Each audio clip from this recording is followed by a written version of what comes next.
So the Nintendo Direct just happened. I watched it late because I got up late.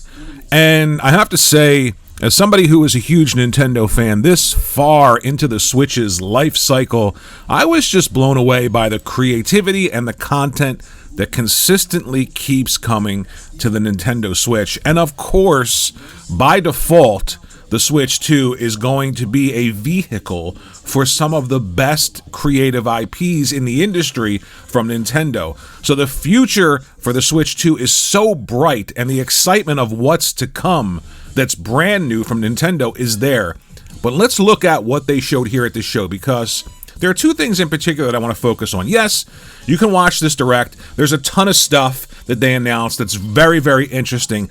But for me, I was waiting for such a long time when Metroid Prime 4 was announced. And originally there was a different team besides Retro Studios working on Metroid Prime 4. And there's that famous story of the Nintendo executives walking in along with Shigeru Miyamoto, looking at what was done and saying, no, throw it all out and start over. And then saying, you know what, we're going to bring Retro Studios back to do this. Get out. And finally, we got to see the game proper running on a Switch. And can you please tell me what magic they are using to get games like this, like Xenoblade Chronicles X Definitive Edition, like Metroid Prime 4? How? How are they squeezing this much out of the little tiny engine that could the Nintendo Switch? It looks amazing to me. So you're in this forest location with Samus, the first time you've ever been in a location like this. It's wide open. It reminds me almost of that first level in Halo 4 where you're in the jungle with Master Chief. But with Metroid, it's much more than just moving from point A to point B and just shooting things, and that's it. This is a first-person adventure shooter. So there are tons of characters that exist in the world that lead you to different ways to tackle environmental puzzles, and then there's the shooting, and then there's the exploration, then there's the scanning abilities to get information, and now with Metroid Prime 4 and the various suit, Samus has psychic abilities now with the suit, leading to even more ways to present puzzles to players, to solve puzzles. It looks absolutely incredible. I mean, the animation is stellar. The graphics, to me, like the alien life form that hops down on the tree, the way that it moves, how is this working on the Switch? I am just blown away. There's so much in this trailer to talk about. And, you know, I almost don't want to keep watching it because I don't want to ruin anything for myself, and I especially don't want to ruin anything for any of you out there who are excited about Metroid Prime 4. But this looks to be such a great return to form for the Metroid Prime series, and people have been waiting forever for the fourth entry in Metroid Prime, and this looks to be absolutely incredible. The next thing that I didn't expect was Everybody's Golf to return. Now, Everybody's Golf came out on the PlayStation 4. It was a good game, didn't do very well. Sony tried to bring back the IP, but now they brought it back. They gave the publishing rights to somebody else, and this game is going to launch on the Nintendo Switch as well as the PlayStation 5 and PC. So Sony is a third-party publisher on another console, not just the PC, but a Nintendo Switch. Now, you're going to see countless people jumping up and down and saying this is a sign that everything is going everywhere and Microsoft's strategy is confirmed. This is not the same thing. This is Sony taking a smaller IP that's been dormant for a while and breathing new life into it and finding revenue in another place that they're going to be successful because there's a sign out there that says, hey, free money here on the Switch because people buy on the Switch. They love these type of games, and that's the key, the type of game. Everybody's Golf fits Nintendo Switch, fits the Nintendo Switch audience. Not that everything is kiddie, but people are more open and willing to accept things and try things on the Switch than they are on the PlayStation or the Xbox. That's just a fact. You see people jumping up and down all the time. This is a kiddie game. This is a kiddie game. I want to go back to running around as a green space marine shooting aliens with purple blood because that's adult. So This is a smart move by Sony.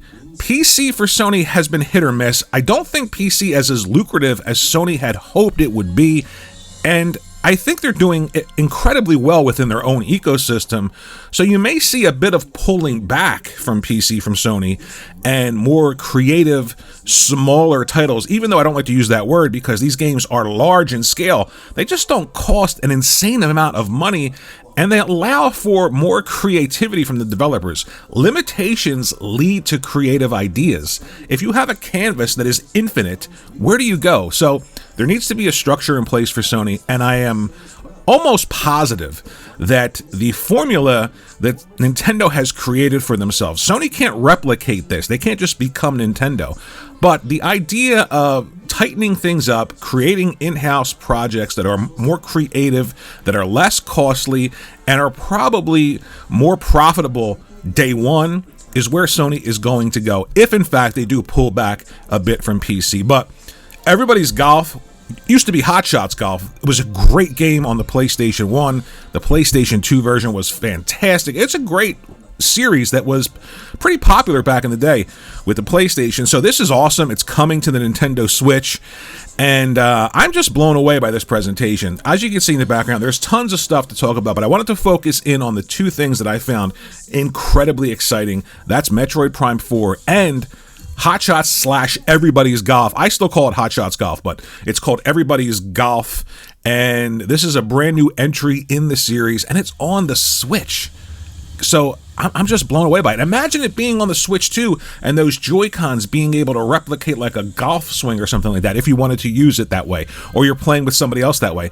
So these titles fit the Nintendo Switch ecosystem and the type of gamers that are on Nintendo platforms. So totally blown away by these two announcements and a ton of other announcements. But I mean, when I saw this, I mean, this is real time. Look at this. How is this running on a Switch? They are just masters at what they do. Tons of environmental detail. I keep talking about Metroid Prime 4. I'm blown away by this. Look at it. Look at this game. The open world. Things to do. It's not just, this is what's great about this series is, it's not just about the eye candy. This world is a character. You're going to have to scan. You're going to have to explore. You're going to have to go on an adventure that's slower paced. It isn't just about shooting, and that's what makes Metroid Prime such a great series. It's an action / adventure / light strategy / light role-playing / light, detective game. It is so many genres mixed together with just the coolest character ever, Samus Aran. So, I mean, just take a look at it. I don't know what else to say. I was just blown away by this late in the Switch's life cycle. And of course, this is going to get the bump on Switch 2. But to end the life of the Switch with games like this is huge. It's almost the way that they did it with the Wii U and Legend of Zelda Breath of the Wild. There was a last-gen version and then a Switch version. There'll be a Switch version of this and a Switch 2 version of this, and hopefully the series has been on an upswing when it comes to sales. It's never been the most prolific seller in the Nintendo catalog. Mario, Zelda, Donkey Kong, all of those things, Kirby, those all sell incredibly well. Metroid has kind of been towards the middle to bottom, but it's been coming up lately with the 2D entries, and of course, people discovering the Prime series again on the Nintendo Switch with the first game remastered. So let me know what you think about the Nintendo Direct. Let me know what you think about Sony publishing a game on another platform that isn't a PC, but is a Nintendo. And let me know what you think about Metroid Prime 4 and everything else that was shown at this Nintendo Direct. If you're first time here, think about liking and subscribing, and I will see you in the next video.